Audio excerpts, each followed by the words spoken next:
ಗೊತ್ತಿಲ್ಲ, ಬಹುಶಃ ರೈತರಿಗೂ ಗೊತ್ತಿಲ್ಲ. ಕಳೆದ ವರ್ಷಕ್ಕಿಂತ ಮೊದಲು ನಮಗೂ ಗೊತ್ತಿರಲಿಲ್ಲ ರೈತರಿಗೂ ಒಂದು ದಿನಾಚರಣೆ ಇದೆ ಅಂತೇಳಿ. ನಮ್ಮ ದೇಶದ, ನಾನಾಗಲೇ ಹೇಳಿದ ಹಾಗೆ 5ನೇ ಪ್ರಧಾನಮಂತ್ರಿಗಳಾದಂತಹ ಚೌಧರಿ ಚರಣ್ ಸಿಂಗ್ ಅವರ ಜನ್ಮದಿನ ಇವತ್ತು. ಯಾಕಪ್ಪ ಅವರ ದಿನಾಚರಣೆಯನ್ನ ರೈತ ದಿನವಾಗಿ ಆಚರಿಸ್ತಿದ್ವಿ ಅಂದ್ರೆ, ಸ್ವತಂತ್ರ ನಂತರದ ಭಾರತದಲ್ಲಿ ಅತ್ಯಂತ ದುಸ್ಥಿತಿಯಲ್ಲಿದ್ದಂತಹ ರೈತರ ಜೀವನಕ್ಕೆ ತಮ್ಮ ಅಧಿಕಾರ ಅವಧಿಯಲ್ಲಿ ಅತ್ಯುತ್ತಮವಾದಂತಹ ರೈತ ಪರವಾದಂತಹ, ರೈತ ಕಾಳಜಿಯಿಂದ ಅನೇಕ ಯೋಜನೆಗಳನ್ನ ಜಾರಿಗೆ ತಂದಂತಹ, ಅಲ್ಪಾವಧಿಯಲ್ಲಿ ಪ್ರಧಾನಮಂತ್ರಿಗಳಾದಂತಹ ಧೀಮಂತ ನಾಯಕರಾದಂತಹ ಚೌಧರಿ ಚರಣ್ ಸಿಂಗ್ ಅವರ ಜನ್ಮದಿನವನ್ನ ರೈತ ದಿನ, ನಮ್ಮ ಭಾರತ ದೇಶದಲ್ಲಿ ರಾಷ್ಟ್ರೀಯ ರೈತರ ದಿನವನ್ನಾಗಿ ಆಚರಿಸುವಂತಹ ಒಂದು ಸಂಕಲ್ಪ ಅವರಿಂದ ಜಾರಿಗೆ ಬಂದು, ಪ್ರತಿ ವರ್ಷ ಅವರ ಜನ್ಮ ದಿನಾಚರಣೆ ಆದಂತಹ ಡಿಸೆಂಬರ್ 23ನೇ ತಾರೀಕು ರಾಷ್ಟ್ರೀಯ ರೈತ ದಿನಾಚರಣೆಯನ್ನಾಗಿ ನಮ್ಮ ದೇಶದಲ್ಲಿ ಆಚರಿಸ್ತಾ ಬಂದಿದ್ದೇವೆ.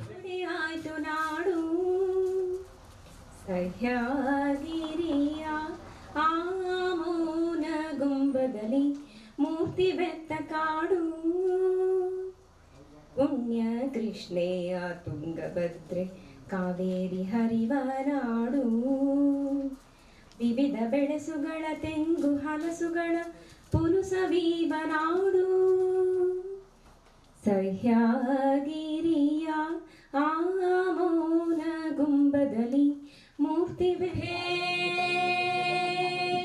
ನೇಗಿಲ ಹಿಡಿದ ಹೊಲದಳು ಹಾಡುತ್ತ ಉಳುವ ಯೋಗಿಯ ನೋಡಲ್ಲಿ, ಫಲವನ್ನು ಬಯಸದ ಸೇವೆ ಪೂಜೆಯು ಕರ್ಮವೇಹ ಪರ ಸಾಧನವು, ಕಷ್ಟದೊಳನ್ನವ ದುಡಿವನೆ ತ್ಯಾಗಿ ಸೃಷ್ಟಿ ನಿಯಮದೊಳಗವನೇ ಭೋಗಿ, ಉಳುವ ಯೋಗಿಯ ನೋಡಲ್ಲಿ, ಉಳುವ ಯೋಗಿಯ ನೋಡಲ್ಲಿ, ಹೇ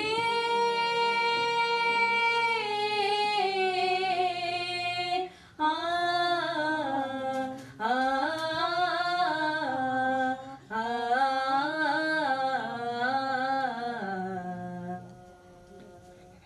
ಲೋಕದೊಳೇನೆ ನಡೆಯುತ್ತಲಿರಲಿ ತನ್ನಿ ಕಾರ್ಯವ ಬಿಡನೆಂದು, ಲೋಕದೊಳೇನೆ ನಡೆಯುತ್ತಲಿರಲಿ ತನ್ನಿ ಕಾರ್ಯವ ಬಿಡನೆಂದು, ರಾಜ್ಯಗಳು ದಿಸಲಿ ರಾಜ್ಯಗಳಣಿಯಲಿ ಹಾರಲಿ ಗದ್ದುಗೆ ಮುಕುಟಗಳು,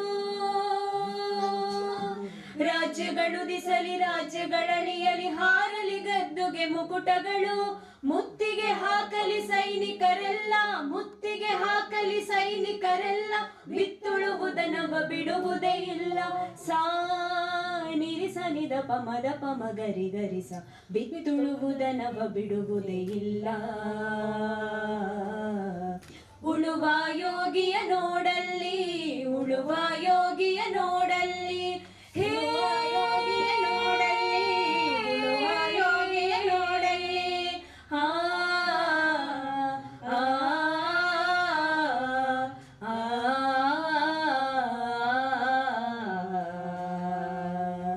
ಯಾರು ಅರಿಯದ ನೇಗಿಲ ಯೋಗಿಯ ಲೋಕಕ್ಕೆ ಅನ್ನವ ನೀಯುವನು,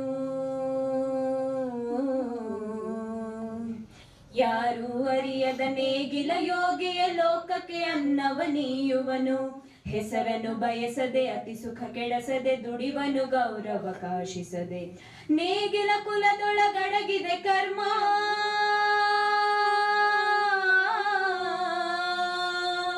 ನೇಗಿಲ ಕುಲದೊಳಗಡಗಿದೆ ಕರ್ಮ, ನೇಗಿಲ ಮೇಲೆ ನಿಂತಿದೆ ಧರ್ಮ, ನಿರಿಸ ನಿದ ಪಮದ ಪಮ ಗರಿ ಗರಿಸ, ನೇಗಿಲ ಮೇಲೆ ನಿಂತಿದೆ ಧರ್ಮ, ಉಳುವ ಯೋಗಿಯ ನೋಡಲ್ಲಿ, ಉಳುವ ಯೋಗಿಯ ನೋಡಲ್ಲಿ, ಹೇ ಉಳುವ ಯೋಗಿಯ ನೋಡಲ್ಲಿ, ಆ ಆ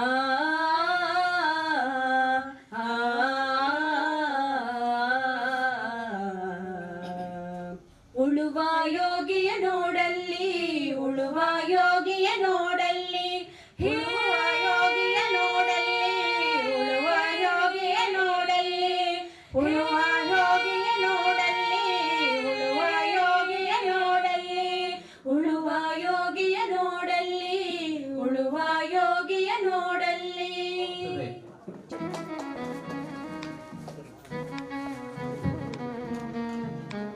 ದೀಪವನ್ನ ಬೆಳಗಿಸುವುದರ ಮೂಲಕ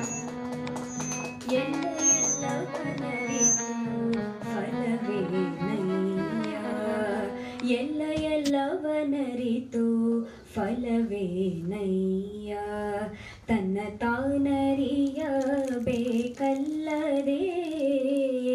ತನ್ನ ಇಲ್ಲಿ ನಡೆದಿರ್ತಕ್ಕಂತಹ ಎಲ್ಲ ನಮ್ಮ ಶರಣ ಬಂಧುಗಳಿಗೆ ಪೂರ್ವಕವಾಗಿ ನಾನು ಧನ್ಯವಾದಗಳನ್ನು ಸಲ್ಲಿಸ್ತಾ ಇಲ್ಲಿಗೆ ಈ ಒಂದು ಸಮಾರಂಭದ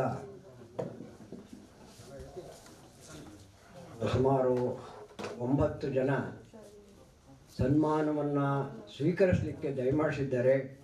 ಅವರೆಲ್ಲರಿಗೂ ಕೂಡ ನಾನು ಮತ್ತೊಮ್ಮೆ ಅವರನ್ನು ಸ್ವಾಗತಿಸ್ತಾ ಈ ಒಂದು ಸಮಾರಂಭ ಅತ್ಯಂತ ಚಿಕ್ಕದಾಗಿ ಮಾಡೋದು ಅಂತಂತ ಮೊದಲಿಂದ, ಅಂದರೆ ಈಗ ಪ್ರಾರಂಭ ಆದದ್ದು ಹಿಂದಿನ ವರ್ಷ, ಇದು 2ನೇ ವರ್ಷದ್ದು.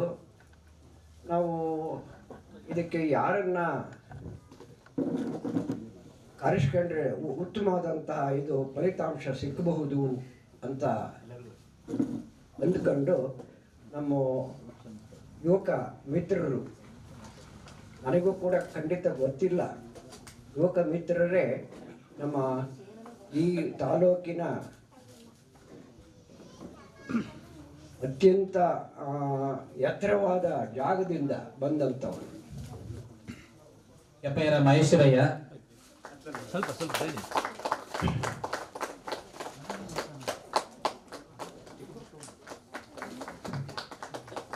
ಈ ರೀತಿ ಯಾರ ಮನೇಲಿ ಮಾಡ್ತೀವಿ ಮಾತುಗಳನ್ನ ಕೇಳೋಣ. ಮೊದಲನೇದಾಗಿ ನಮ್ಮ ಕೃಷ್ಣಪ್ಪನವರು, ಅವರು ಒಂದೆರಡು ಮಾತುಗಳನ್ನ ಹಂಚ್ಕೋಬೇಕು ಅಂತ. ಆಗಮಿಸಿರ್ತಕ್ಕಂಥ ಎಲ್ಲ ಗಣ್ಯಾತಿ ಗಣ್ಯ ಮಹಾಶಯರೇ ಹಾಗೂ ಎಲ್ಲ ನನ್ನ ರೈತ ಮಿತ್ರರೇ ಹಾಗೂ ಎಲ್ಲ ನನ್ನ ಗ್ರಾಮದ ಶರಣಯ್ಯರೇ, ಇದು ಭಾಳ ಒಂದು ವಿಶೇಷವಾದಂಥ ಕಾರ್ಯಕ್ರಮ. ಇದನ್ನು ನಾನು ಈಗ ನನಗೆಲ್ಲ 74 ವರ್ಷ ಏಜು, ಎಲ್ಲಿ ಈ ಕಾರ್ಯಕ್ರಮವನ್ನು ಆಚರಣೆ ಮಾಡಿದ್ದ ನೋಡಲಿಲ್ಲ. ಹೋದ ವರ್ಷ ನೋಡಿದೆ, ನಮ್ಮ ರಮೇಶ್ ಅವರು ಆಚರಣೆ ಮಾಡಿದರು. ಇದನ್ನು ಮುಂದೆ ಹಂಗೆ ಮುಂದುವರ್ಸ್ಕೊಂಡು ಹೋಗ್ತೀವಿ ಅಂತ ಆ ಒಂದು ಸಭೆಯಲ್ಲಿ ಮಾತಾಡಿದರು. ಅದರಂತೆ ಇವತ್ತು ಈ ಕಾರ್ಯಕ್ರಮನ ಇಲ್ಲಿ ಇಟ್ಕೊಂಡಿದ್ದಾರೆ. ಮುಂದೆ ಇನ್ನು ಎಲ್ಲೆಲ್ಲಿ ಯಾವ ಥರದಲ್ಲಿ ನಡೆಯುತ್ತೆ ಅಂತಕ್ಕಂಥದ್ದನ್ನು ನಾವು ನೋಡಿ ಸಂತೋಷ ಪಡಬೇಕು. ಹೋದ ವರ್ಷ ರಮೇಶಣ್ಣ ಮನೆಗೆ ಆದಾಗ ನಾನು ಏನಂತ ಕೇಳಿದ್ದೆ ಅಂದರೆ, ಟಿ ವಿಯರು ಈಗ ಉಂಟೆ ಆ ಹೋಗಿದ್ದು ತೋರಿಸ್ತಾರೆ, ಚೇಳೋಗಿದ್ದು ತೋರಿಸ್ತಾರೆ, ನಮ್ಮ ರಮೇಶಣ್ಣ ಮನೆಗೆ ಬಂದು ಈಗೂ ಉಂಟು ಅಂತ ತೋರಿಸ್ಲಿಲ್ಲ ಅಂದೆ. ಈಗ ಸಾರಿ ಬಂದ್ರೆ ನೋಡಿ ನನಗೆ ಭಾಳ ಖುಷಿ ಆಯಿತು. ರೈತರ ಜೀವನ ಹೆಂಗಿದೆ ಅಂದರೆ, ನಾವು ಹಾಲು ಕೊಂಡ್ಕೊಂತೀನಿ, ಒಂದು ಅರ್ಧ ಲೀಟ್ರ್ ಹಾಲು ತರ್ತೀವಿ, ಬೆಕ್ಕಿಗೆ ಒಂದು 1/4 ಲೀಟ್ರ್ ಹಾಕ್ತೀವಿ. ಆ ಬೆಕ್ಕು ನಮಗೆ ಹಾಲು ಅಂದಿದ್ರು ಬೆಕ್ಕಿ ನನ್ನ ಹೆಂಡತಿ ಹಾಲು ಹಾಕ್ತಾರೆ. ಅನಿವಾರ್ಯ ಮನೆ ದಿವಸ ಬಾಲ ತೊಳೆದ್ಬಿಟ್ಟು ಮೀನು ಗಂಟೆ ಗೆಂಡು ಬಿಡಿತೀವಿ. ಮನುಷ್ಯರು ಜೀವ ತಿಂದರು ನಮ್ಮ ಎಲೆ ಮೇಲೆ ಕಾಲಿಕ್ಕಿರೋ ನಾವು ಯಾರನ್ನೂ ಗೆಂಡಿಲ್ಲ, ನಾವು ಯಾರನ್ನೂ ಏನು ಮಾಡೋಕ್ಕಾಗಲ್ಲ. ಇವತ್ತು ನಿಮ್ಗೆ ಎಷ್ಟು ಜನ ಹೆಣ್ಮಕ್ಳಿದ್ದಾರೆ ಅಂದರೆ 2 ಇದ್ದಾರೆ ಅಂತಾರೆ. ಒಬ್ಬರು ಯಾರಿಗೆ ಕೊಟ್ಟಿದ್ದೀವಿ ಅಂದರೆ ಸಾಫ್ಟ್ವೇರ್ ಇಂಜಿನಿಯರ್, ಇನ್ನೊಬ್ಬಳು ಬಾಟಾ ಕಂಪ್ನಿ ಮ್ಯಾನೇಜರ್. ನಮ್ದು 60 ಎಕರೆ ಅಡಿಕೆ ಗಿಡ ಐತೆ ಅಂದರೂ ಯಾರೂ ನಮ್ಗೆ ಏನು ಕೊಡೋಲ್ಲ. ಸಾಫ್ಟ್ವೇರ್ ಅಂದರೆ ಅವನು ನುಳ್ಳಿಗೆ ಬೋಳಿಸೋದು, ಸಾಫ್ಟ್ ಅಂದರೆ ನುಳ್ಳಿಗೆ, ಬೇರೆಂದ್ರೆ ಬೋಳಿಸು ಅಂತ. ಇನ್ನೊಬ್ಬ ಬಾಟಾ ಕಂಪ್ನಿ ಮ್ಯಾನೇಜರ್ ಮೆಟ್ಟು ಮುಟ್ಟಿ ನೋಡ್ತಾನೆ ಅವನು, ಇದು ಪ್ರೊಡಕ್ಷನ್ ಸರಿ ಇದೆಯಾ, ಫಿನಿಶಿಂಗ್ ಆಗಿದೆಯಾ ಅಂತ. ಅವನಿಗೆ ಏನು ಕೊಡೋಕೆ ಇಷ್ಟಪಡ್ತಾರೆ. ರೈತರ ಮಕ್ಕಳಿಗೆ ಯಾರೂ ಕೊಡೋಕ್ಕೆ ಇಷ್ಟಪಡೋದಿಲ್ಲ. ನಿತ್ಯ ಕೃಷಿ ಕೃತ್ಯ ಕಾಯಕ ಮಾಡುವವನ್ನ ಚಪ್ಪಾಳೆಯ ಮೂಲಕ ಅವರನ್ನ ಗೌರವಿಸುವ ಕ್ಷಣಗಳಿಗೆ ಸಾಕ್ಷಿ ಆಗ್ಬೇಕು ಅಂತ ತಮ್ಮಲ್ಲಿ ಕೇಳ್ಕೊಳ್ತೇನೆ.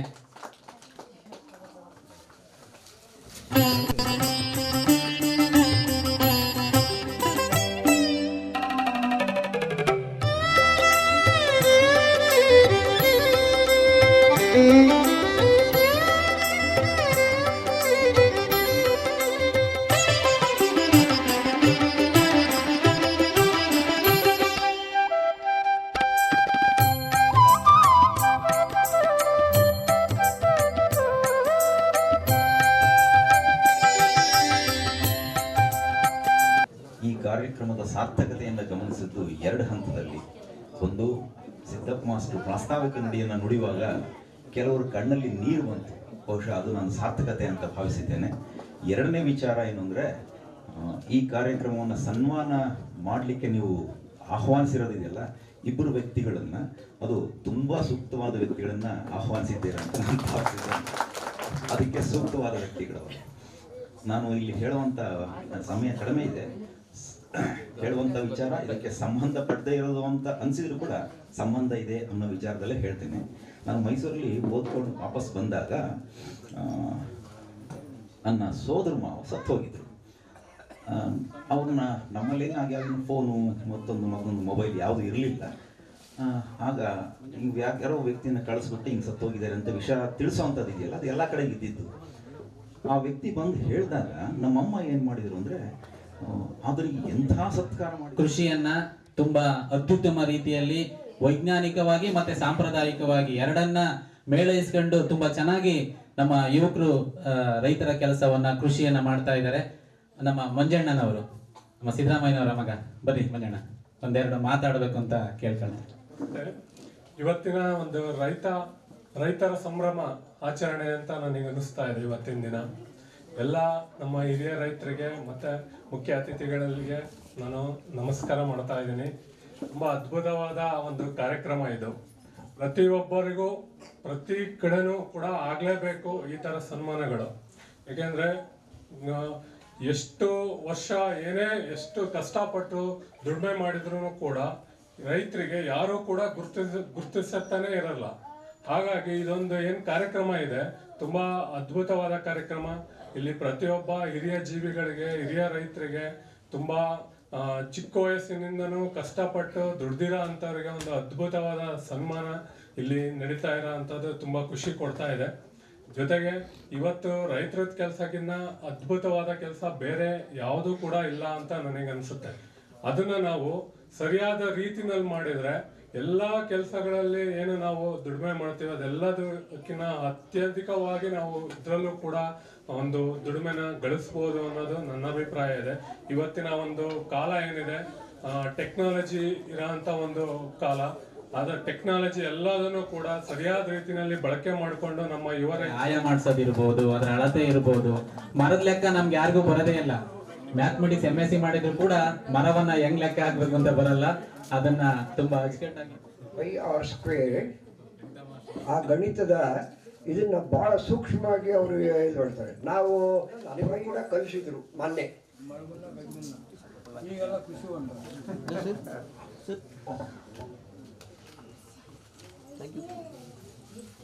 ಧನ್ಯವಾದಗಳು. ಈಗ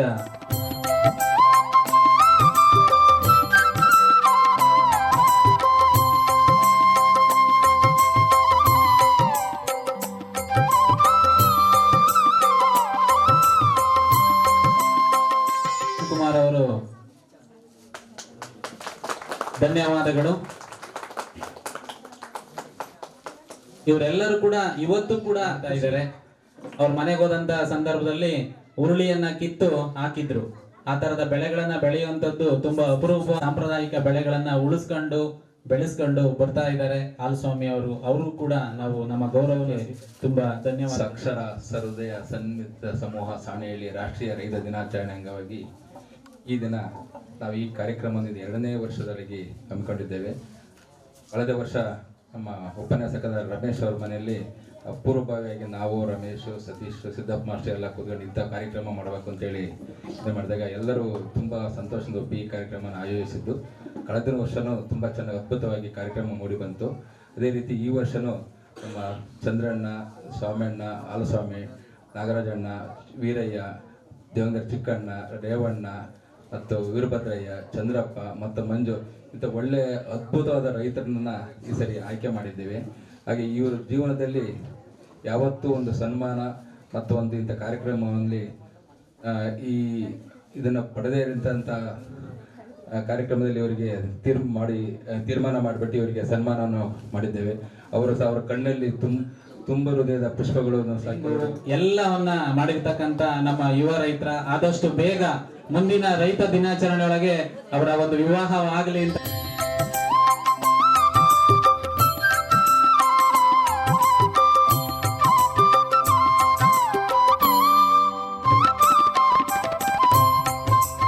ಎಂತ ಚಳಿನೇ ಇರ್ಲಿ ಸೈಕಲ್ಗೆ ಬ್ರೇಕ್ ಇರಲ್ಲ ಏನು ಇರಲ್ಲ ಅಂತ ಸೈಕಲ್ ಹೊಡ್ಕೊಂಡು ದೂರ ಬ್ಯಾಟ್ರಿ ಹಾಕೊಂಡು ಬೆಳಗಿನ 3 ಗಂಟೆ ಇರ್ಬೋದು 4 ಗಂಟೆ ಇರ್ಬೋದು ಸಾಣಿಹಳ್ಳಿಯ ಜನಕ್ಕೆ ನೀರು ಬಿಡುವ ಒಂದು ಕಾರ್ಯಕ್ರಮ, ಜೊತೆಗೆ ದೇವರ ಪೂಜೆಯನ್ನು ಕೂಡ ಮಾಡುವಂತ, ಪೂಜೆಯಷ್ಟೇ ಕಾಯಕವನ್ನ ಮಾಡ್ತಕ್ಕಂತ ಮಂಜಣ್ಣನವರನ್ನ ನಿಜವಾಗ್ಲೂ ಕೂಡ ನಮ್ಗೆಲ್ಲ ತುಂಬಾ ಖುಷಿ ಆಗುತ್ತೆ. ಈ ಒಂದು ನಮ್ಮ ಬ್ರಹ್ಮರಾಜ ಸರ್ ಅವ್ರ ಮಗ ವಿನಿ ವಿಜಿ ಇದ್ದೀರನಪ್ಪ.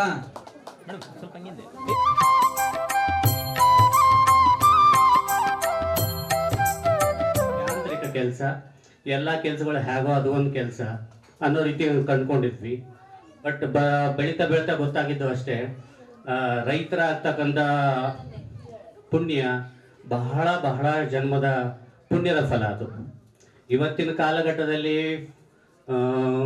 ಒಕ್ಕಣಿಕೆ, ಬೇಸಾಯ, ವ್ಯವಸಾಯ ಬಹಳ ಕಷ್ಟದಾಗಿದೆ ಒಪ್ತಕ್ಕಂಥದ್ದೇ. ಆದರೆ ಮುಂದೊಂದು ಜಗತ್ತಿನ ಮುಂದಿನ ದಿನಗಳಲ್ಲಿ ಖಂಡಿತ ರೈತರಿಗೆ ಅತ್ಯುತ್ಕೃಷ್ಟ ಸ್ಥಾನ ಸಲ್ಲುತ್ತೆ, ಯಾವತ್ತಿದ್ರೂ ಅದು ಖಂಡಿತ. ವಿಶೇಷವಾಗಿ ನಾನಿವತ್ತು ನಮ್ಮ ಸ್ನೇಹಿತರ ಕರೆಯ ಮೇಲೆ ಬರಬೇಕಾದ್ರೆ ಒಂದು ಯೋಚನೆ ತಲೆಯಲ್ಲಿ ಹೊಳಿತು. ನಾವು ವ್ಯವಸಾಯ ಮಾಡ್ತಕ್ಕಂಥ ಜನ್ರೇಷನ್ನ ಕಳ್ಕೊಂಡಿದ್ವಿ. ಆ ಜನ್ರೇಷನ್ನ ಮಿಸ್ ಮಾಡ್ತಕ್ಕಂಥದ್ದು ಒಬ್ಬ ತಂದೆಯಾಗಿ ನಾನು ಆಗಬಾರ್ದು ಅನ್ನೋ ಉದ್ದೇಶದಿಂದ ನನ್ನ ಮಗಳನ್ನೂ ಕರ್ಕೊಂಡ್ಬಂದೆ. ಕಾರಣ ಇಷ್ಟೇ, ರೈತನ ಕೆಲಸ, ಅವನ ಕೆಲಸದ ಮಹತ್ವವನ್ನು ನಮ್ಮ ಮುಂದಿನ ಪೀಳಿಗೆ. ಪತ್ರಿಕಾ ಮಿತ್ರರು ಕೂಡ ಈ ಸಮೂಹದಲ್ಲಿದ್ದಾರೆ, ಯಾರು ಕೂಡ ಇಲ್ಲಿ ಪ್ರಚಾರವನ್ನ ಬಯಸೋದಿಲ್ಲ. ಅವರದೇ ವಾಕ್ಯವನ್ನು ಹೇಳೋದಕ್ಕೆ ಇಷ್ಟಪಡ್ತೀವಿ. ವೇದಿಕೆ ಇಲ್ಲ, ಅತಿಥಿಗಳಿಲ್ಲ, ಗಣ್ಯರಿಲ್ಲ, ರಾಜಕಾರಣಿಗಳಿಲ್ಲ, ಶಿಷ್ಟಾಚಾರವೂ ಇಲ್ಲ, ಸರ್ಕಾರ ನಡೆಸಬೇಕಾದ ಕಾರ್ಯಕ್ರಮವಾದರೂ ಅದರ ಆದೇಶವಿಲ್ಲ, ಸ್ವಯಂ ಸೇವಾ ಸಂಸ್ಥೆ, ಸರ್ಕಾರೇತರ ಸಂಘಟನೆಗಳ ಸಹಭಾಗಿತ್ವ ಇಲ್ಲ. ಆದರೂ ಇದು ಅರ್ಥಪೂರ್ಣ, ಅನುಕರಣೀಯ ಹಾಗೂ ಸತ್ಯ ಶುದ್ಧ ಕಾಯಕ ಅಭಿನಂದಿಸುವ ಸಮಾರಂಭ. ಇಂಥದ್ದೊಂದು ಸನ್ನಿವೇಶ ಕಂಡು ಬಂದಿದ್ದು ಸಾಣೆಹಳ್ಳಿಯ ಸಾಕ್ಷರ ಸಹೃದಯ ಸನ್ಮಿತ್ರರ ಒಬ್ಬರ ಮನೆಯಲ್ಲಿ. ಇದು ನಡೆದಿದ್ದು ಹೋದ ವರ್ಷ ಸೋಮವಾರ ಸಂಜೆ. ಬಾಲ್ಯದಿಂದಲೂ ಕೃಷಿ ಕಾಯಕದೊಂದಿಗೆ ಬದುಕು ಕಟ್ಟಿಕೊಂಡು ಸಂಧ್ಯಾ ಕಾಲದಲ್ಲಿರುವ ನಿಜ ಕೃಷಿಕರನ್ನು ಅಭಿನಂದಿಸುವ ಮೂಲಕ ಇಲ್ಲಿನ ಸಾಕ್ಷರ ಸನ್ಮಿತ್ರರ ಬಳಗ ತಮ್ಮನ್ನೇ ತಾವು ಸಾರ್ಥಕಪಡಿಸಿಕೊಳ್ತು ಅನ್ನುವ ಅರ್ಥದಲ್ಲಿ ಬರೆದಂತಹ ನನ್ನ ಪತ್ರಿಕಾ ಮಿತ್ರರಿಗೆ ನಿಮ್ಮೆಲ್ಲರ ಕರತಾಡನದ ಧನ್ಯವಾದಗಳನ್ನು ಸಲ್ಲಿಸ್ತಾ ಇದ್ದೇನೆ. ಈಗ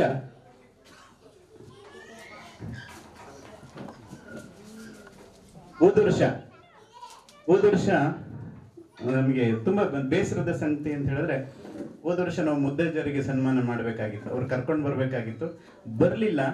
4-5 ದಿವಸ ಇರಬೇಕು, 4-5 ದಿವಸಕ್ಕೆ ಅವ್ರು ತೀರ್ಕೊಂಡು ಹೋದ್ರು. ಸೊ ನಾವು ಆಯ್ಕೆ ಮಾಡುವಾಗ ನಾನೆಲ್ಲ ಸನ್ಮಿತ್ರರನ್ನ ಸೇರಿಸ್ಕೊಂಡು ಒಂದು ಸಭೆ ಮಾಡ್ಕೊಳ್ತೀವಿ. ಸುಮ್ಮನೆ ಒಂದು 10-15 ಜನ ಕೂತ್ಕೊಂಡು ಅವರು ಆಯ್ಕೆ ಮಾಡ್ತಾರೆ ಯಾರ್ಯಾರನ್ನ ಈ ವರ್ಷ ಅಭಿನಂದಿಸ್ಬೇಕು ಅಂತೇಳಿ. ಅಂತರನ್ನೇ ನಾವು ಇಲ್ಲಿ ಆಯ್ಕೆ ಮಾಡ್ಕೊಂಡು ಅಭಿನಂದಿಸ್ತಾ ಇದ್ದೀವಿ. ಅಲ್ಲೂ ಕೂಡ ಪ್ರಚಾರದ ಯಾವ್ದು ಗೀಳು ಇಲ್ಲ, ಯಾವ ಸ್ವಾರ್ಥ ಕೂಡ ಅಲ್ಲೂ ಕೂಡ ಇಲ್ಲ ಅಂತ ತಮ್ಮೆಲ್ಲರಿಗೂ ಕೂಡ ತಿಳ್ಸಕ್ಕೆ ಇಷ್ಟಪಡ್ತೀವಿ. ಜೊತೆಗೆ ನಮ್ಮ ಉದ್ದೇಶ ಏನಿದೆ ಈ ಸಾಕ್ಷರ ಸನ್ಮಿತ್ರ ಬಳಗದ್ದು ಅಂತ ಹೇಳಿದ್ರೆ, ಇಲ್ಲಿ ಯಾವುದೇ ಸದಸ್ಯರು ಇಲ್ದಿದ್ರು ಕೂಡ ಮುಂದಿನ ವರ್ಷ ಡಿಸೆಂಬರ್ 23ಕ್ಕೆ ಯಾರದಾರೋ ಮನೆಯಲ್ಲಿ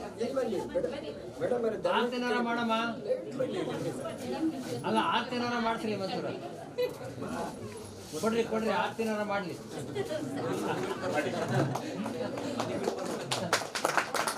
ಸೊ ಇವ್ರನ್ನ ಕರೆಸಿದ ಉದ್ದೇಶ ಇಷ್ಟೇ, ಬಹಳಷ್ಟು ಜನ ನಡೆಸ್ಕೊಳ್ಳಿ. ನಮ್ಮ ಜನ, ಸಾಣೆಹಳ್ಳಿಯ ಜನ ಈ ಹಾಸ್ಪಿಟ್ಲಿಗೆ ಹೋಗಿ, ಎಲ್ಲಿ ಹಾಸ್ಪಿಟಲ್ ಅಂತ ಹೇಳಿದ್ರೆ ರಾಯ್ಕರ್ ಹಾಸ್ಪಿಟಲ್ ಇದೆ, ಬೋನ್ ಸ್ಪೆಷಲಿಸ್ಟ್ ರಾಯ್ಕರ್, ಅವರು ಕೂಡ ಬದುಕ್ಬೋದು.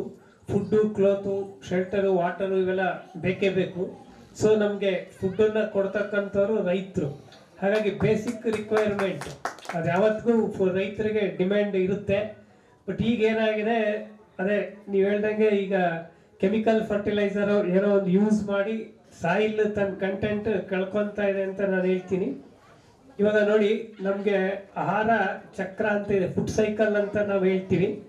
ಈ ಭೂಮಿ ಮೇಲೆ ನಾವೇನು ಮನುಷ್ಯರಾಗಿದ್ದೀವಲ್ಲ, ನಾವು ಯಾವ ಒಂದು ಅಣುವನ್ನು ಆಗಲಿ ಒಂದು ಪರಮಾಣುವನ್ನು ಆಗಲಿ ನಾವು ಸೃಷ್ಟಿಸೋಕ್ಕಾಗಲ್ಲ.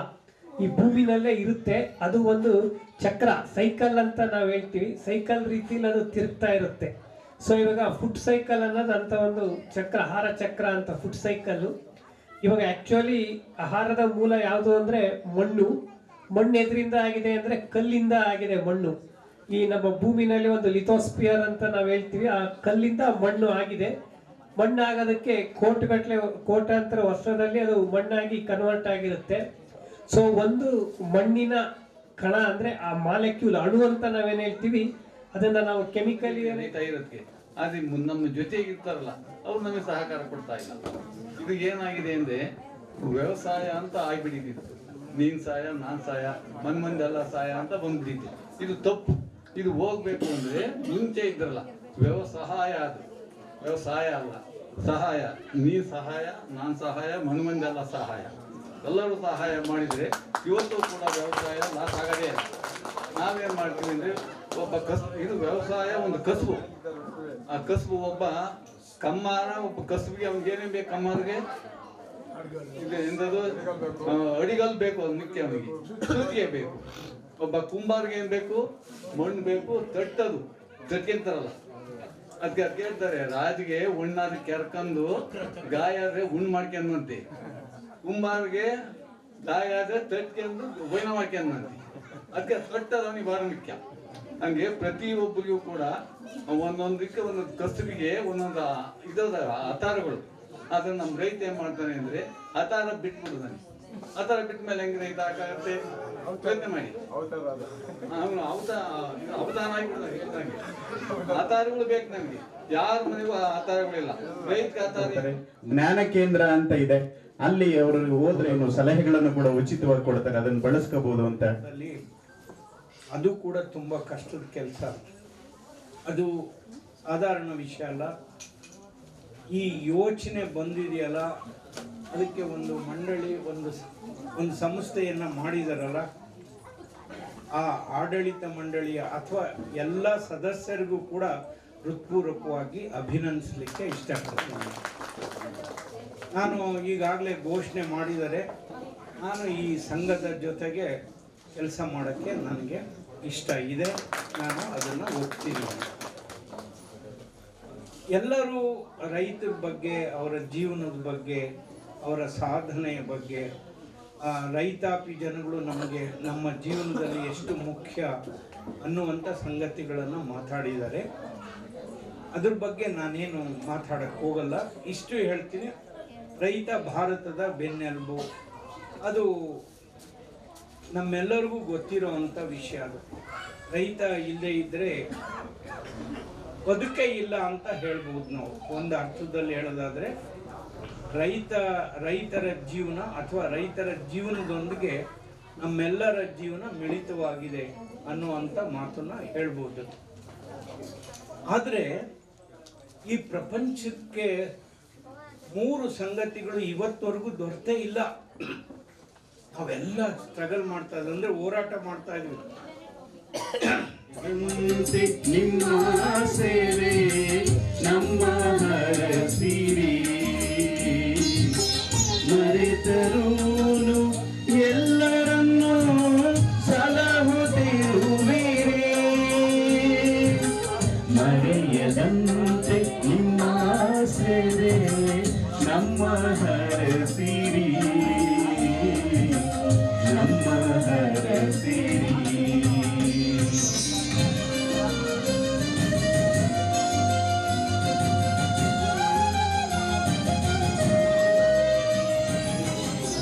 ಮತ್ತೆ ಬೇರೆ ಹೆಸರು ಏಕೆ ಧನ್ಯರಾದಿರಿ, ಜಗಕ್ಕೆ ಶ್ರಮದ ಬೆಲೆಯ ತೋರಿ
ನಾವು ಬರೆದ ನಿಘಂಟಲಿ ರೈತ ನಿನಗೆ ಕವಿತೆ ಕೋಟಿ ಕವಿಗಳಾದರೆಲ್ಲ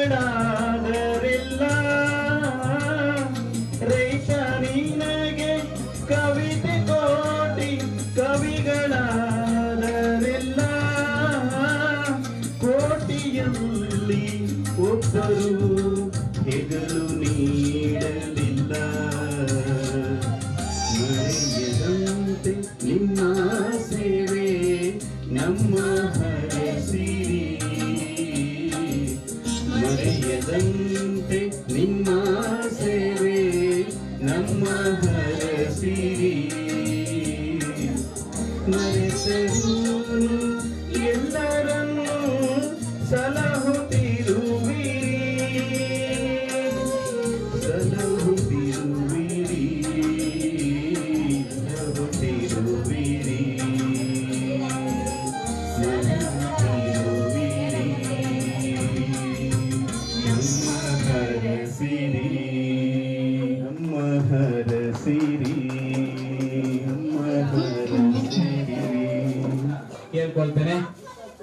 ಆಗಮಿಸಿರುವ ಎಲ್ಲರನ್ನ ಕಾರ್ಯಕ್ರಮದ ಯಶಸ್ಸಿಗೆ ಸಹಕರಿಸಿದ ಎಲ್ಲರೂ ಕೂಡ ವಂದನೆಗಳನ್ನ ಸಲ್ಲಿಸಲಿದ್ದಾರೆ. ನಮ್ಮ ಸಾಣೆಹಳ್ಳಿಯ ಯುವ ರೈತರು ಮಿತ್ರರು ಆದಂತ ಪ್ರದೀಪ್. ಸ್ವಾರ್ಥವೇ ಆಧಾರ ಸ್ವಾರ್ಥವೇ. ದೇಶದ ಬೆನ್ನೆಲುಬು ಸೈನಿಕ, ಅನಂತರ ರೈತ. ಇವರಿಬ್ರಿಲ್ಲ ಅಂದ್ರೆ ನಾವು ನೆಮ್ಮದಿಯಾಗಿ ಬದುಕಕ್ಕೆ ಸಾಧ್ಯನೇ ಇಲ್ಲ. ಈ ಸಾಕ್ಷರ ಸಹೃದಯ ಸನ್ಮಿತ್ರ ಸಮೂಹ ಸಾಣೆಹಳ್ಳಿ ಈ ರೈತ ದಿನಾಚರಣೆಯ ಕಾರ್ಯಕ್ರಮಕ್ಕೆ ಆಗಮಿಸಿದಂತಹ ನಿವೃತ್ತ ಮುಖ್ಯ ನ್ಯಾಯಾಧೀಶರಾದ ಬಿಲ್ಲಪ್ಪ ಸರ್ ಅವರಿಗೆ ಸಾಣೆಹಳ್ಳಿ ಗ್ರಾಮದ ಪರವಾಗಿ ಹಾಗೂ ಸನ್ಮಿತರ ಸಮೂಹ ಪರವಾಗಿ ಅವರಿಗೆ ಹೃತ್ಪೂರ್ವಕವಾದ ವಂದನೆಗಳನ್ನು ಸಲ್ಲಿಸ್ತೇವೆ. ಹಾಗೆಯೇ ಮಂಜುನಾಥ್ ಸರ್ ಇವರಿಗೂ ಸಹ ವಂದನೆಗಳನ್ನು ಸಲ್ಲಿಸ್ತೇನೆ. ಹಾಗೆ ಬ್ರಹ್ಮರಾಜ್ ಸರ್ ಅವರಿಗೂ ಸಹ ವಂದನೆಗಳನ್ನು ಸಲ್ಲಿಸ್ತೇನೆ. ಹಾಗೂ ಈ ಕಾರ್ಯಕ್ರಮಕ್ಕೆ ಹಾಗೂ ಈ ಒಂದು ಕಾರ್ಯಕ್ರಮದ ಜಾಗವನ್ನು ಅನುವು ಮಾಡಿಕೊಟ್ಟ ನಮ್ಮ ನಿವೃತ್ತ ಮುಖ್ಯೋಪಾಧ್ಯಾಯರಾದ ಸಿದ್ದಪ್ಪ ಸರ್ ಸಹ ವಂದನೆಗಳನ್ನು ಸಲ್ಲಿಸ್ತೇವೆ. ಹಾಗೂ ಕುಟುಂಬಸ್ಥರಿಗೂ ಸಹ ವಂದನೆಗಳನ್ನು ಸಲ್ಲಿಸ್ತೇವೆ. ಹಾಗೂ ಮೀಡಿಯಾದವರಿಗೂ ಸಹ ವಂದನೆಗಳನ್ನು ಸಲ್ಲಿಸ್ತೇವೆ. ಹಾಗೂ ಈ ಕಾರ್ಯಕ್ರಮದ ನಿರೂಪಣೆಯನ್ನು ಮಾಡಿದಂತಹ ಪ್ರಕಾಶ್ ಅವರಿಗೂ ಸಹ ವಂದನೆಗಳನ್ನು ಸಲ್ಲಿಸ್ತೇವೆ. ಹಾಗೂ ಈ ಕಾರ್ಯಕ್ರಮಕ್ಕೆ ಕೇಂದ್ರ ಬಿಂದುಗಳು ನಮ್ಮ ಹಿರಿಯರು, ರೈತರು. ನಮಗೂ ಅನಿಸುತ್ತೆ ನನ್ನ ಪ್ರಕಾಶನ್